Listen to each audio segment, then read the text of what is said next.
Psixologiya adı altında sizlərə yeridilən zirzibilləri gəlin açaq və doğru düzgün onlara bir aydınlıq gətirək.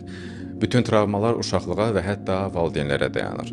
Xeyr, valideynləri suçlamağı gəlin artıq bir kənara qoyaq və hər bir şeyin səbəbini və kökünü uşaqlıqda axtarmayaq. İkinci məqam, bağışlamağı bacarmalısan. Bu bir seçimdir. Bağışlamaq var, qəbul etməyi bacarmaq var, yəni qəbullanmaq var.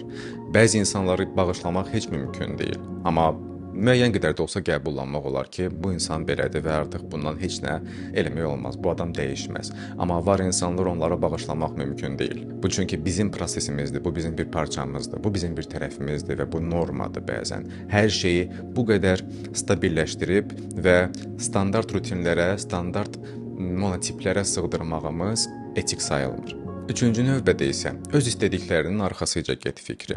Bu çox gözəl səslənir. Bəli, buna qatılıram. Amma bəzən o qədər yüklü məsuliyyətlərimiz var, olmazsa olmazlar var ki, öz istədiklərimizin arxasıca getməyimiz mümkün olmur. Reallıq deyilən bir şey var çünki və buna görə də insanların beynini bu cür fikirlərlə yumağımız doğru deyil. Reallıq deyilən faktı göz ardı edə bilmərik və kifayət qədər optimal variantlarla yanaşıb dəstək olmağı bacarmalıyıq. Bunları bir düşünün və əgər siz də özünüzü kifayət qədər yüklənmiş düşüncə xətaları ilə boğulmuş şəkildə hiss edirsinizsə, sizə dəstək olmağa həmişə hazıram.